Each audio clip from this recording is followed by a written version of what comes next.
गुजरात की आयशा की खुदकुशी ने मुस्लिम समाज को झकझोर दिया है। मजहबी रहनुमा की जानिब से अवामी बेदारी के बाद अब समाजी तंजीमें भी कमर कसने लगी हैं। इसी सिलसिले में उत्तर प्रदेश के संभल में कुरैशी बिरादरी ने मंगनी को रोकने की शुरुआत की है।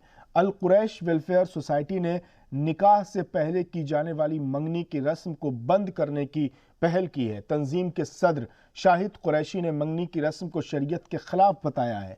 शरीयत में रिश्ता पक्का होने के बाद सीधे निकाह की इजाज़त दी गई है। इस मौके पर उन्होंने फिजूल खर्ची रोकने के लिए नौजवानों को सामने आने की अपील की है। इस मौके पर उन्होंने गरीब बेटियों का हवाला देते हुए कहा कि फिजूल खर्ची की वजह से सैकड़ों बच्चियों का निकाह नहीं हो पाता है, दिक्कतें पेश आती हैं। इस दौरान उन्होंने कहा कि इसके लिए तंजीम बहुत जल्द कुछ सख्त और कड़े फैसले लेगी, जिससे समाज में जहेज और शादियों के खिलाफ में जो फिजूल खर्ची है वो रोकी जा सके।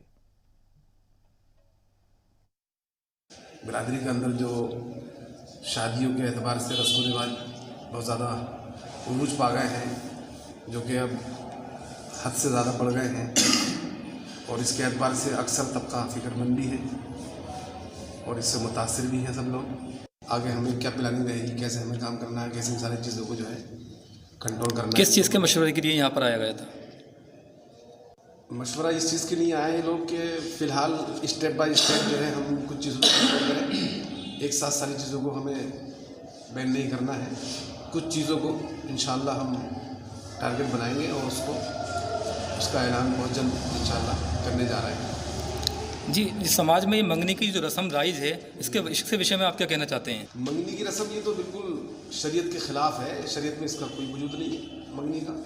शरीयत के अंदर तो बस रिश्ता तय करने के बाद में फ़ौरन निकाह है। जी, तो क्या दुष्प्रभाव इसके पड़ रहे हैं समाज पर?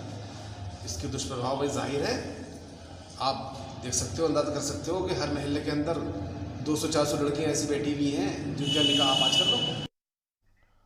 और उधर आगरा में भी जहेज के खिलाफ आवाज़ उठी है। उलेमा के अपील पर आज आगरा में मकामी लोगों ने मीटिंग कर जहेज के खिलाफ मुहिम चलाने का फैसला किया है।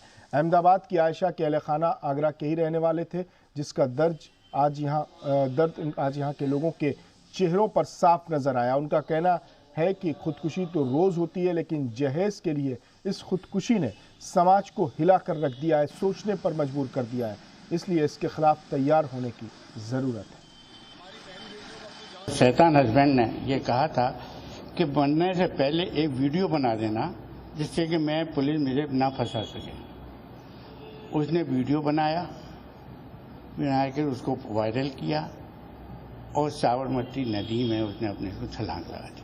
सुसाइड तो रोज़ होते हैं, रोज़ फांसी लगते हैं लोगों की, लोग घरेलू कलेश से लोग आत्महत्या करते हैं, लेकिन इस कांड ने पूरे दुनिया के मुसलमान का दिल हिला दिया।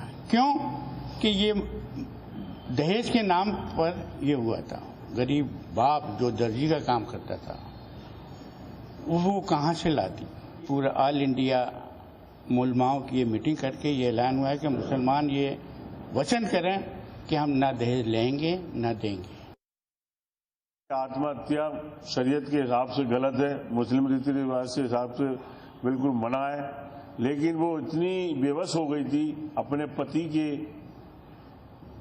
कारनामों से, जो बार बार उसको उत्पीड़न करता था और उससे दहेज मांगता था, तंग आ गई थी, तब जाके उसने जो है आत्महत्या की।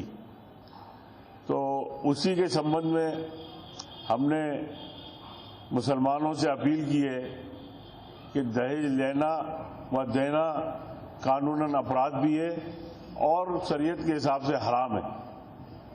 तो बिल्कुल दहेज को बंद कर दिया जाए, जिससे कि और आयशा न बन जाए।